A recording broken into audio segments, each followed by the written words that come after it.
All right, for this assignment, we're going to be making foldable ornaments that we're going to print and then cut out and fold and glue so that we have a three-dimensional folded ornament.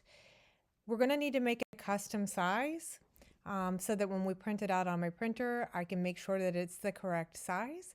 We're going to want to come up here to the units, change it to inches, and go ahead and make it 8.5 by 11 inches. Once you've got the 8.5 by 11 inches, you can create a new design and your canvas is going to show up over here.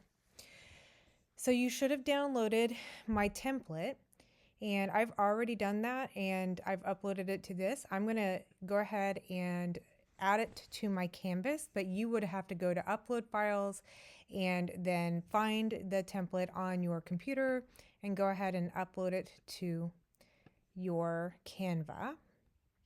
I'm just going to stretch it out so that it's about the full size of the paper. I am leaving a little bit of space up here and down here in the margins, but stretch it out where it pretty much fits, and you can use the little purple guides to know when you've got it centered vertically and horizontally.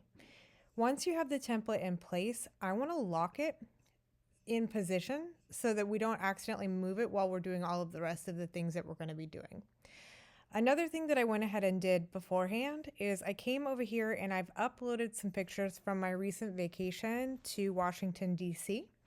So I will have some pictures that I'm going to plug in here. But for this assignment, you can use any photos that you want. You can go find pictures off the internet. You can go find photos of yourself, of your friends, of your family, whatever theme you want. But to get ready for this, we're going to need to come over into Elements. And we're going to need to look for frames. So frames right here, these frames are what we can put pictures into. So I'm going to go to See All, and you'll notice that there is a vertical and a, well, these two triangles right here. One's pointing up and one's pointing down. I'm going to grab one of each. I'm going to pull them over here.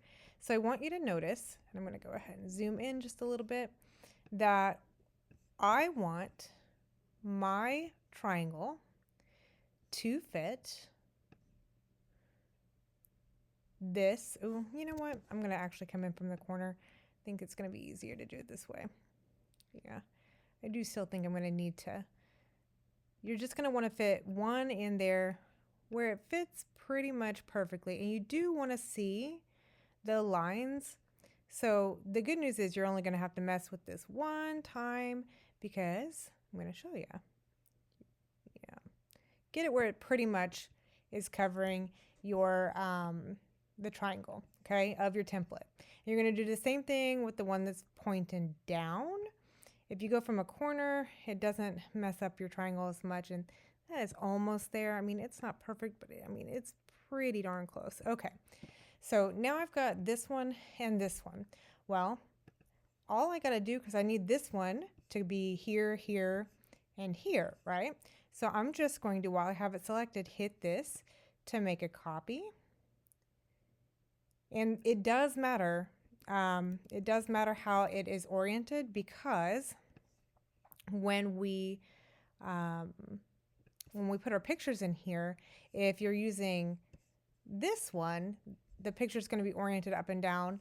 And if you turn this around, your picture is going to be upside down. I guess it really actually doesn't matter, because when we fold this, oops, I didn't mean to click all of that.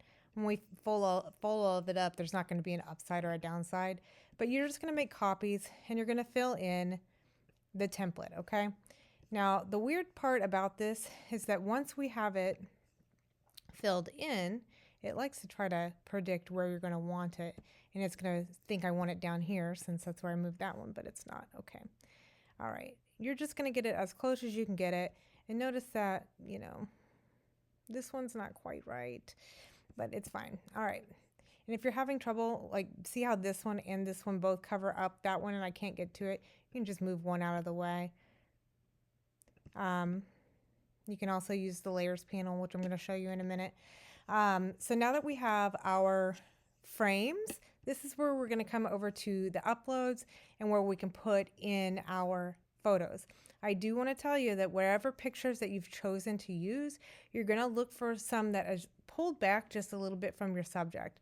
For example, and you do kind of have to pay attention to the orientation.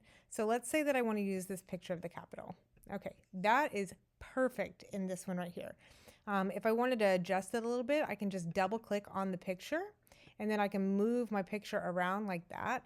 I mean, that one just ended up being perfect. But if I did the same picture, goodness, I just keep in one of these other ones, see how it doesn't quite work out because we need that wider base for this picture to make sense. So if you get one in there that you didn't mean to, you can just make sure you've got it selected and hit delete the image. You want to leave the frame. And you're just going to fill in all of these with your pictures. Once you have it completely filled out, you're going to come up here to share, to download, make sure that it is a PNG, and download it to turn it into the assignment.